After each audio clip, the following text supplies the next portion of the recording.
Okay, so can everyone see the screen? Just give me a thumbs up. Awesome.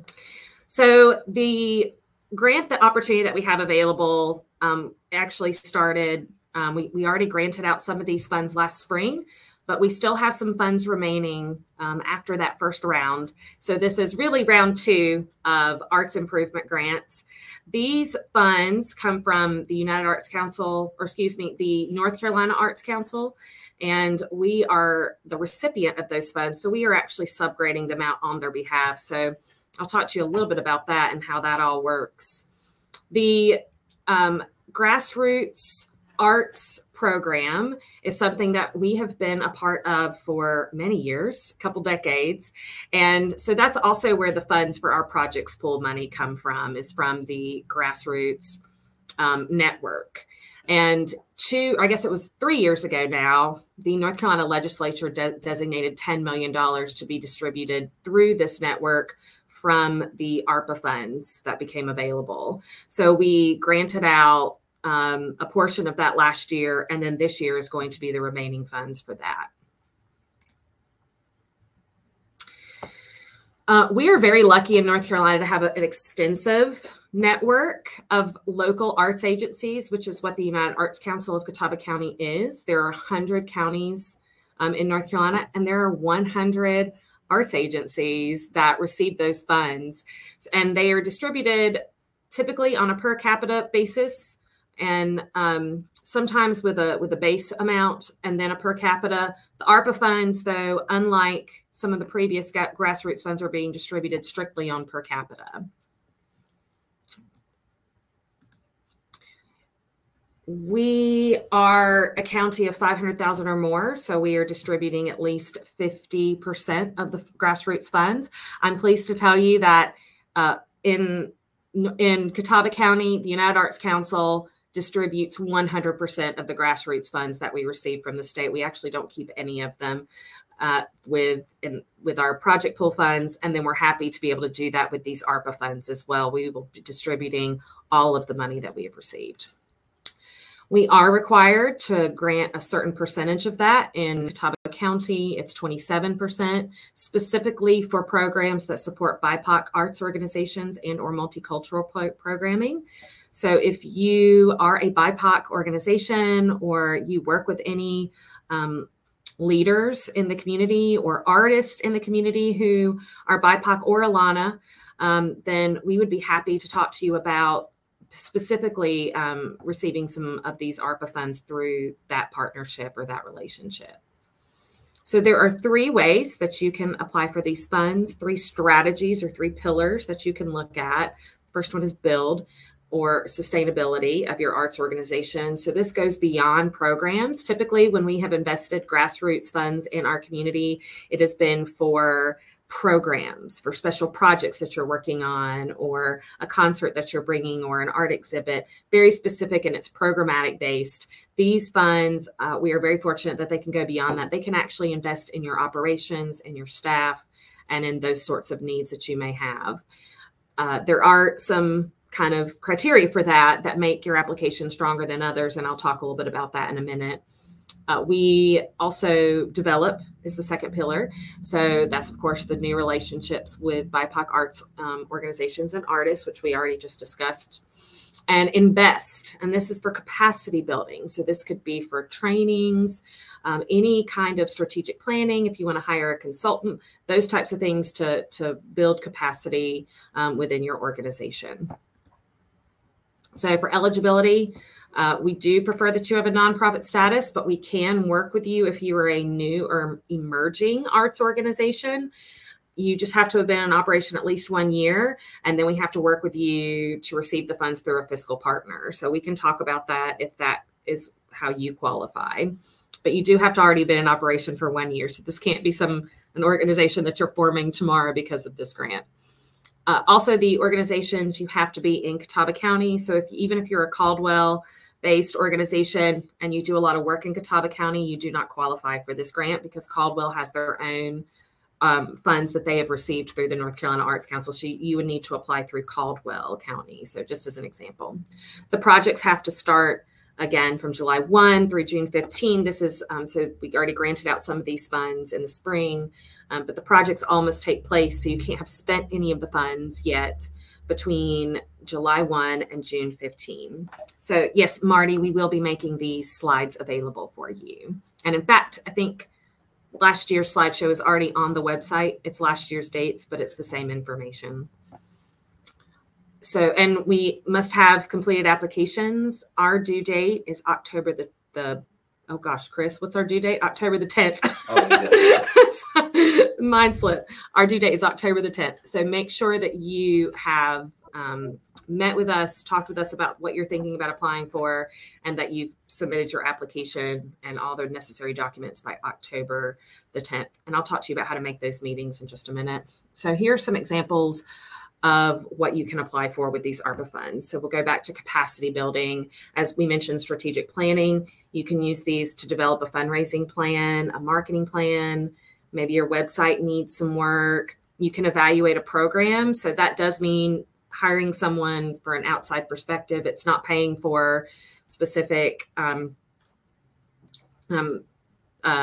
it's not paying for like someone within your staff to receive those funds. It has to go outside. Additionally, it can be for board training. If you've got any kind of diversity, equity, inclusion, accessibility training. So if you want to bring in a consultant to do that with your board or your staff, or maybe some of your constituents, that would qualify as well. Sustainability. So this is where you can invest in your staff. So if it does need to be kind of an expansion upon or an expansion of a role or a new staff person. So if you already have a development person, but they're only part-time, you can use these funds to add or expand their role into a full-time role. Thank you. Sorry.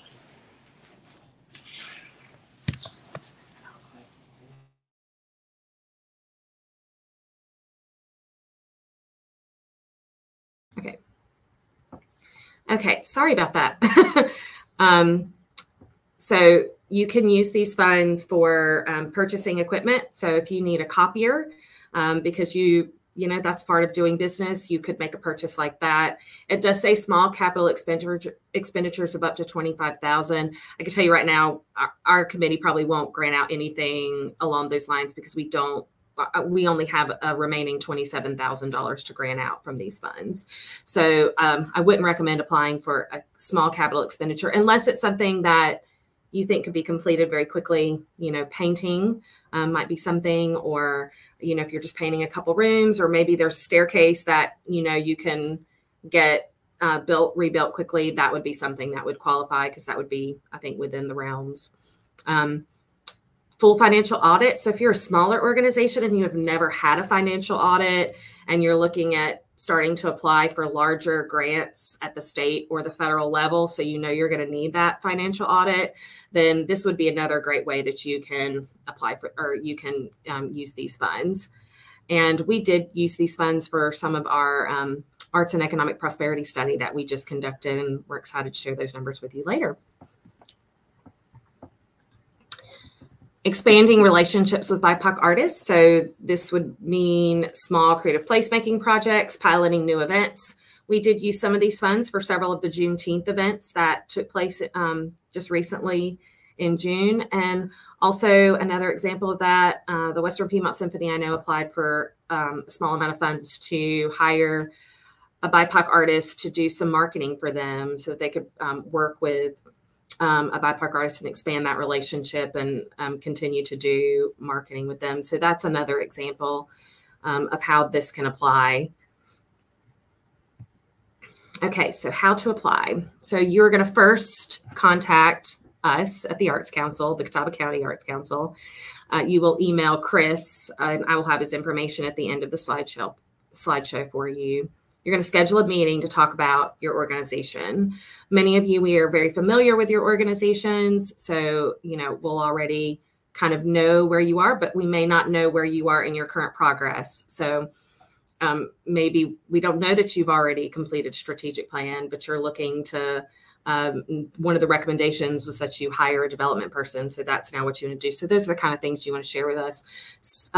Come with a list of your needs, what your goals are for your organization, and have a good explanation of what those reasons are, that those are your goals. Show that you've kind of done your research. You've talked with your staff, you've talked with your board, and this is how you came to this conclusion that these are the things that you need. We also would love to talk about shared trainings, so if that's something that you want to apply for with another organization, we would love to talk to you about that. As you know, we've been doing lots of workshops this year. So that's something we certainly encourage is education, not only among arts education among young people, but also among our cultural organizations to better our arts ecosystem as a whole. You can find the applications on our website. So if you go to artscatawba.org, you click that grants and scholarship, you're going to go to Arts Improvement Grants. That's what these are. And you can view the application there. It is a fillable PDF, and that's how we request that you fill it out. And if you're having problems with that, let me know, and we'll see what we could do about that. I know if you work on a Mac, sometimes some of the free PDFs don't work as well. We recommend filling it in Adobe PDF. That's how it was created. So the application form's pretty simple. Actually, it'll look similar if you've done a project spool application before. It looks pretty similar to that. You put how much you're requesting. You give us a project title or summary. When we say a summary, we really do mean a summary. So don't write a paragraph under that part. Keep it pretty short. That's actually the description that we use when we're submitting this information back to the state. So when we say summary, we really do mean, a title or a summary, really short. And for capacity projects, you're listing out your goals or income outcomes. If you're not doing a capacity project, you can skip that part. So how we evaluate, we actually have a subgrant panel. These are made up of community members. They will review your applications.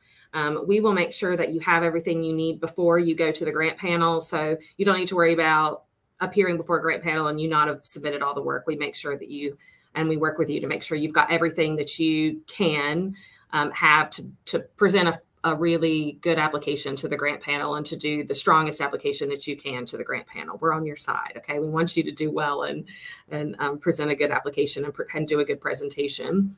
So the panelists will review the projects. They'll look at what's available. They're going to look also, we have to make sure we're kind of varying, and it could all come down to, do we have more capacity building projects? Do we have enough relationships that are going to develop or enough projects that are going to develop relationships with BIPOC organizations? Do we have enough sustainability projects? So it could even come down to that. And overall, they will look at the total kind of package of that and then make their determinations from that. You'll come in and just present about your project, what your needs are, talk about your organization. And because the strength of your organization also can play into this. We want to make sure that we're raising the level, right, of our arts ecosystem as a whole. So they want to have a demonstration that you as a presenter have a good, strong standing with your organization and that you're going to see this project through to completion. So they're going to look at your needs. And if you say you're going to hire a consultant and you don't have that person selected, the panel or myself can also discuss with you and give you some folks that you might want to talk to about that. So that's another part of it.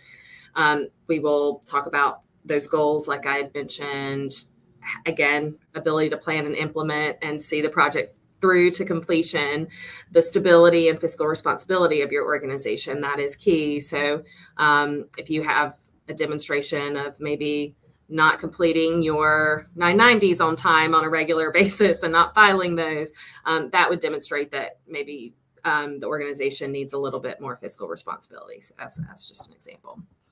So if you get funded, you go into a contract with us. We are going to ask you to submit that no overdue tax credits form.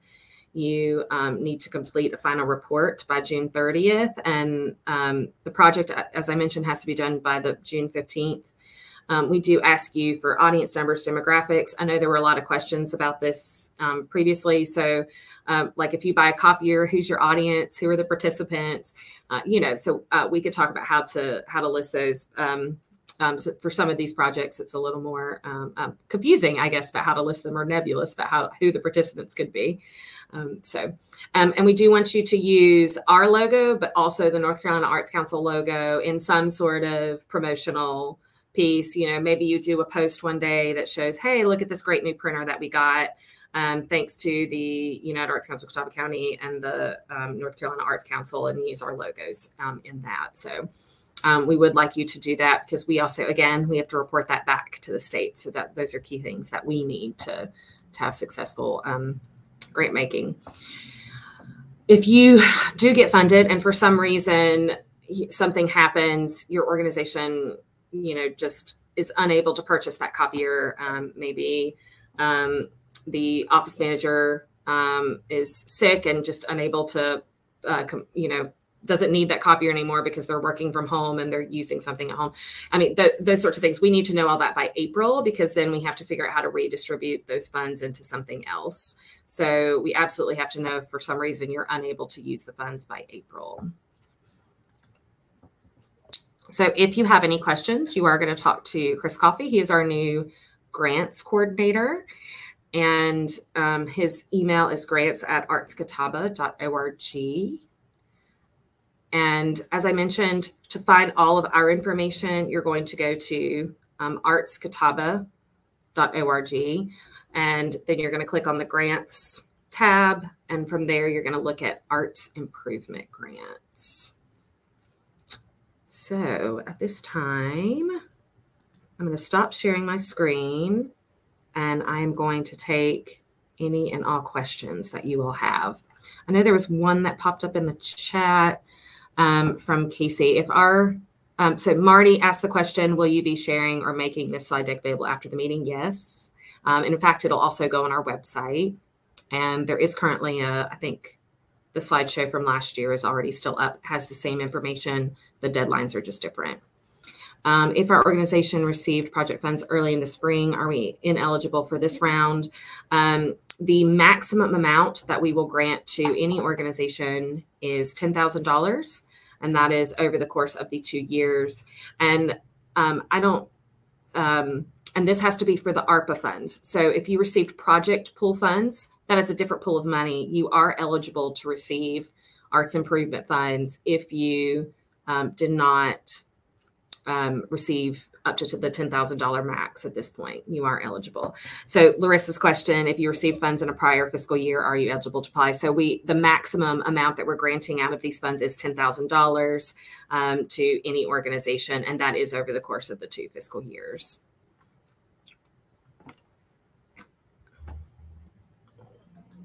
Okay, are there other questions? Please feel free to unmute yourself, throw it in the chat, however you need to. Yes, we have one person in the room. So if the applications are due on October 10th, I believe you said, so then what is the timeline from there to the presentations to finding out if you're funded or not? Thank you, Danielle. That's a great question. So she asked if the, I don't know if you heard her, but what's the timeline basically from once you submit the applications until finding out if you get it and all of that. So the first thing after you submit an application, the due date for that, as I mentioned, is October the 10th. So, and we don't care if you submit it at 5 o'clock or at midnight, just as long as you get it in on October the 10th. You're sending it by email, so it doesn't really matter. But just get it submitted by that day. You will have already met with us. So, you know, the very first thing you're actually going to do is try to set an appointment with us sometime in these next couple of weeks to talk about your project. So you're going to feel pretty good about submitting it by October 10th. In fact, after our meeting, you should have most of the information that you need to submit. Once you've done that submission, we will do grant panels on October the 23rd. So you want to go ahead and mark your calendars for October 23rd, mark that day off. The grant panels, you'll come in each session. It takes about 15 minutes. It's not a long. interview process. And we will then take those recommendations from the panels to our board. Our board will meet the following day on the 24th. You will be notified by the next week. So it'll be between October 30th to November 3rd. You'll receive your like a letter in the mail, an official notification, if you've received the funds or not. Great. Thank you. Yep, you're welcome. Mm-hmm. And let's see, I saw another question pop. So yes, so to clarify, this is different from Projects Pool. These funds, even though they're also grassroots funds, they have different stipulations. So yeah, so this is a different, when I was referring to if you received funds in a prior fiscal year, I'm only referring to if you received funds through the Arts Improvement Grant. This is specifically Projects Pool is a different grant category, so you can apply. And you're welcome, Barty. I'm glad this was helpful.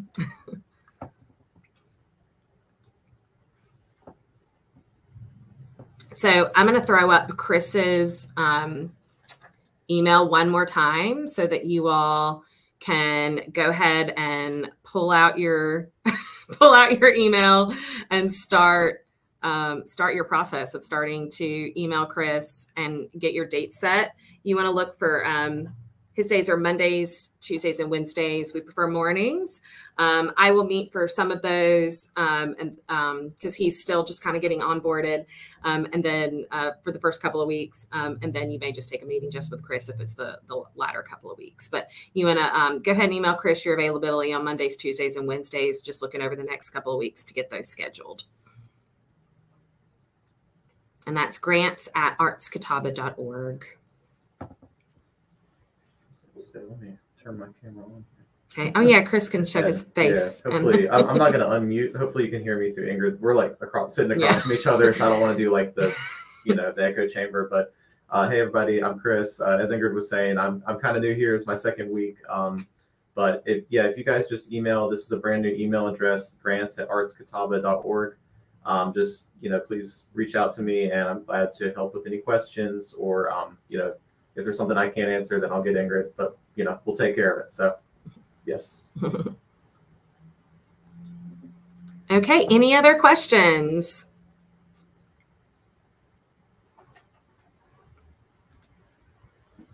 Okay. Well, you know how to get hold of us.